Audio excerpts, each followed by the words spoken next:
Hi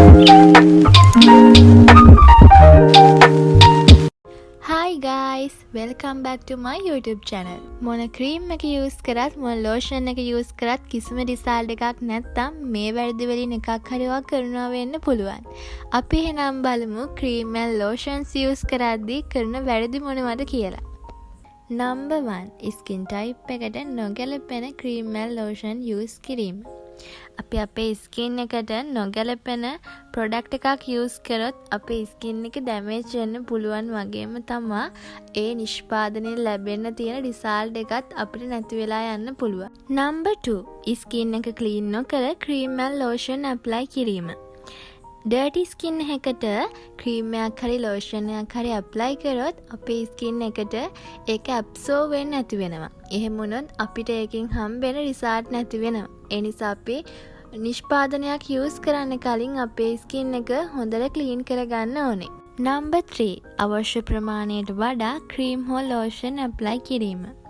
මේක ගොඩාක් දෙනෙක් කරන ලොකු වැරද්දක්. සමහර අය හිතන් ඉන්නවා අපි වැඩි ප්‍රමාණයක් ලෝෂන් ක්‍රීම් අපේ ස්කින් එකට ඇප්ලයි කරාම අපිට හම්බෙන රිසල්ට් එක වැඩි වෙනවා කියලා. අපි ක්‍රීම් ලෝෂන් අහුරු පිටින් ගෑවා කියලා අපිට හම්බෙන රිසල්ට් එක ඩබල් වෙන්නේ නැහැ.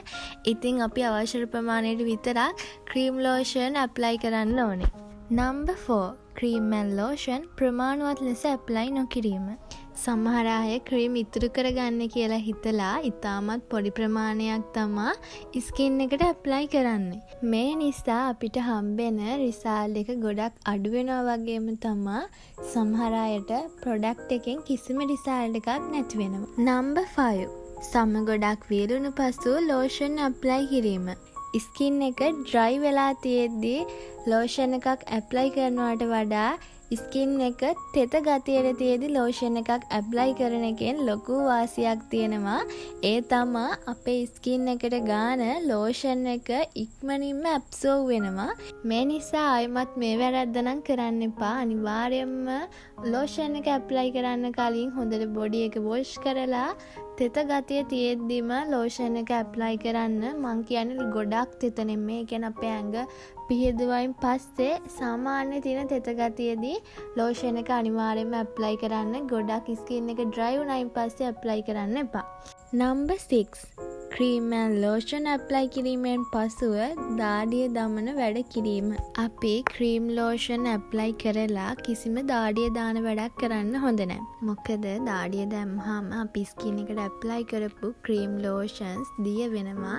එහෙම වුණාම ඒවා අපේ ස්කින් එකට ඇබ්සෝර් වෙන්නේ නැහැ. එතකොට වෙන්නේ අපිට ඕන රිසල්ට් එක අපිට හම්බෙන්නේ නැති වෙනවා. Number 7. Dead skin cells ඉවත් නොකිරීම. අපි අනිවාර්යෙන්ම අපේ ස්කින් එක සතියට එකපාරක් ස්ක්‍රබ් කරලා මැරුණු සම ඉවත් කරගන්න ඕනේ. නැත්තම් අපේ ස්කින් එක ඩල් වෙන්න පුළුවන්. ඒ වගේම අපි යූස් කරන ලෝෂන් ක්‍රීම් අපේ ස්කින් එකට ඇබ්සෝර් වෙන්නේ නැති වෙන්නත් පුළුවන්. එහෙම වුණොත් අපේ ස්කින් එකට හරියම රිසල්ට් එකක් හම්බෙන්නේ නැහැ අපි යූස් කරන ප්‍රොඩක්ට් වලින්. Number 8. ක්‍රීම් and lotion භාවිතයෙන් පසු සන්ස්ක්‍රීම් ඇප්ලයි නොකිරීම. ඩේ එකට ක්‍රීම් එකක් හරි ලෝෂන් එකක් හරි යූස් කරනවා නම් අපි අනිවාර්යයෙන්ම සන්ස්ක්‍රීම් ඇප්ලයි කරන්න ඕනේ. නැත්තම් UV කිරණ නිසා අපේ ස්කින් එක ඩැමේජ් වෙන්න වගේම ඩාර්ක් ස්පොට් ඇති වෙන්න පුළුවන්. Number 9. ස්කින් කෙයාර් ප්‍රොඩක්ට් වලින් ඉතා ඉක්මන් ප්‍රතිඵල බලාපොරොත්තු වීම. සමහර අය හිතනවා ක්‍රීම් එකක් ලෝෂන් එකක් යූස් කරාම දවස් 2-3ක් ඇතුළත ලොකු වෙනසක් පේන්න ඕන කියලා. හැබැයි එහෙම නොවුනාම ගොඩක් දෙනෙක් හිතනවා මේ ප්‍රොඩක්ට් එකෙන් නම් වැඩක් නැහැ, මේක යූස් කරන නම් වැඩක් නැහැ කියලා. ඉතින් ඊළඟ දවසේ ඉඳන් මේක යූස් කරන එකත් සමහර අය නවත්තනවා. ඉතින් ගොඩක් දෙනෙක් කරන ලොකු වැරද්දක් මේක. ස්කින් කෙයාර් ප්‍රොඩක්ට් වල තියෙන ඉන්ග්‍රීඩියන්ට්ස් ඇක්ටිව් වෙන්නත් යම්කිසි කාලයක් යනවා. ඒත් එක්කම තමයි රිසල්ට් එක ටිකෙන් ටික වැඩි වෙන්නේ. ඒ නිසා ස්කින් කෙයාර් ප්‍රොඩක්ට් වලින් ඉන්ස්ටන්ට් රිසල්ට් එකක් බලාපොරොත්තු වන්නට වඩා ප්‍රොඩක්ට් එක හරි විදියට ඩේලි යූස් කරන එක තමයි ගොඩක් වැදගත් වෙන්නේ. Number 10. ස්කින් කෙයාර් ප්‍රොඩක්ට් වැරදි ලෙස ස්ටෝර් කිරීම. ගොඩක් දෙනෙක් මේ වැරද්ද කරනවා. හැබැයි යාලා දන්නේ නැහැ මේ කරන්නේ ලොකු වැරද්දක් කියලා. අපි යූස් කරන ස්කින් කෙයා ප්‍රොඩක්ට් නිවැරදි ලෙස ස්ටෝ කරන එක ගොඩක් වැදගත් දෙයක්. ඉතින් අපි වැරදි විදිහට ස්ටෝ කළොත් ප්‍රොඩක්ට් එකේ තියෙන ක්වොලිටි එක සහ එෆෙක්ටිව්නස් අඩු වෙන්න පුළුවන්. ඒ වගේම ඒකේ තියෙන ඇක්ටිව් ඉන්ග්‍රීඩියන්ට්ස් වල වෙනස්කම් ඇති වෙලා සමහර අයට ස්කින් ඉරිටේෂන් හෝ ඇලර්ජික් වගේ ගැටලු ඇති වෙන්නත් පුළුවන්. ඒ නිසා ප්‍රොඩක්ට් එක ඩිරෙක්ට් හිරු එළියට අධික හීට් එකට ගොඩක් තෙතමනේ තියෙන තැන්වල ස්ටෝ කරන්න එපා. ප්‍රොඩක්ට් එකේ ලේබල් එකේ සඳහන් කරලා තියෙන විදිහටම අනිවාර්යෙන් ස්ටෝ කරන එක තමයි ගොඩක්ම හොඳ. මේ වැරදි වලින් එකක් හරි ඔයා කරනව නම් ඒ වැරදි ආයෙමත් කරන්න එපා. ඉතින් මේ වැරදි වලින් ඔයා කීයක් කරලා තියෙනවද කියලා පහලින් කමෙන්ට් එකක් දාන්න.